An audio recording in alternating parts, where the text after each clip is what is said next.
बिल्कुल। और वीरेश जी, ये बहुत बड़ी खबर, एक्सक्लूसिव जानकारी आप जो दे रहे हैं अपने दर्शकों से साझा कर दें। मुर्तजा की कॉल डिटेल से कई बड़े खुलासे हुए हैं अब तक, और जैसा कि वीरेश जी भी बता रहे थे कि अब मुर्तजा के पिता को हिरासत में लिया जा सकता है, उनसे जानकारी जुटाई जा सकती है, उससे जानकारी इस बात को लेकर जुटाई जा सकती है कि समय से पहले जब ये गिरफ्तारी हुई तो उस वक्त क्यों गोलमोल जवाब दिया, क्यों ये बातें कही गई, क्यों इस पर जोर दिया मुर्तजा के पिता ने कि उनका बेटा मानसिक रूप से विक्षिप्त है। एक बड़ी जानकारी यह भी है कि मुर्तजा की पत्नी से पूछताछ कर सकती है जांच टीम, सूत्र ये भी बता रहे हैं। वीरेश जी देखिए, जैसा कि आपने जानकारी दी कि मुर्तजा के पिता को हिरासत में लिया जा सकता है, उससे पूछताछ हो सकती है।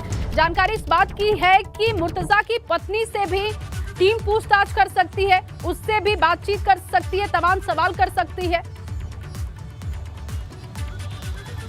देखिए, जो जांच की टीम है वो आगे बढ़ रही है। मुर्तजा की पूर्व पत्नी से भी पूछताछ होगी, साथ ही जहां पर काम किया है मुर्तजा ने उसके हायर लेवल के मैनेजमेंट से भी इसकी गतिविधियों को लेकर पूछताछ होगी। आईआईटी मुंबई के उन प्रोफेसर से भी बातचीत होगी और जानकारी जुटाई जाएगी एटीएस के द्वारा कि इसकी गतिविधियां क्या थी। साथ ही साथ मुंबई के कई इलाकों में भी जो एटीएस की टीम है वो यूपी एटीएस की टीम और वहां पर भेजी जाएगी। उन इलाकों में जाकर यूपी एटीएस की टीम जो संदिग्ध गतिविधियां दिखाई पड़ रही थी, यानी जो कॉल डिटेल से रिकॉर्ड सामने आए हैं, ऐसे में वो रिकॉर्ड्स खंगाले जा रहे हैं जो मुंबई कनेक्शन है उसके, और मुंबई कनेक्शंस के साथ साथ जो दाऊद कनेक्शन जो सामने आ रहे हैं मुर्तजा के मामले में, उसकी रिपोर्ट उसको भी खंगालने की कोशिश जो एजेंसीज हैं वो कर रही हैं, वो कनेक्शन देख रही हैं। और एक और चौंकाने वाली बात आपको कर दूं कि जो लीगल एडवाइजर के तौर पर इनके फादर, मुर्तजा के फादर काम कर रहे थे मुंबई में, तो मुर्तजा के फादर के भी क्या कनेक्शन है,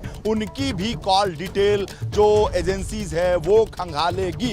ये जानकारी आपको दे दूं कि मुर्तजा के फादर को हिरासत में लिया जा सकता है और उनके फादर को हिरासत में लेकर पूछताछ की जा सकती है, और मुर्तजा के फादर के मुंबई कनेक्शंस की भी जानकारी जुटाई जा सकती है। ये एबीपी गंगा के दर्शकों को एक अहम और बड़ी जानकारी दे दूं कि मुर्तजा के फादर को हिरासत में लिया जा सकता है और उससे पूछताछ की जा सकती है। जिस तरीके से उसने जांच को प्रभावित किया है, इससे सुरक्षा एजेंसीज की नजरें मुर्तजा के फादर पर भी है, क्योंकि अगर घर में ये सारी गतिविधियां चल रही थी, मुर्तजा नेपाल गया, मुर्तजा देवबंद गया, मुर्तजा मदरसे में रुका, मुर्तजा महाराष्ट्र के दौरे किया, तो ऐसे में क्या मुर्तजा के जो फादर हैं वो उनको जानकारी नहीं थी, क्या घर वालों को जानकारी नहीं थी जब वो ऐसे लिटरेचर पढ़ रहा था, तो क्या मुर्तजा के फादर को जानकारी नहीं थी? तो इस रूप में कैसे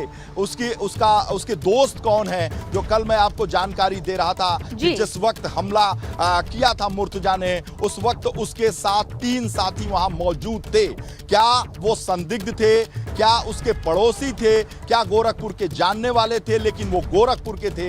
एजेंसी पूछताछ में मुर्तजा से इस बात को मुर्तजा ने कहा है कि जिस वक्त वो गोरखनाथ मंदिर में अटैक किया था तो उसके साथ 3 लोग और थे। तो वो गोरखपुर में छापेमारी कल भी चल रही थी, अन्य जगहों पर भी छापेमारी चल रही है। तो वो 3 शख्स कौन थे, वो 3 युवक कौन थे? क्योंकि वो युवा थे, इसके साथी थे। तो जो साथी थे, तो क्या मंदिर पे वो इसके साथ घूमने आ गए थे, क्या इसकी गतिविधियों में लिप्त थे या इसके सहयोगी थे? इन सारे मसलों पर जांच आगे बढ़ रही है।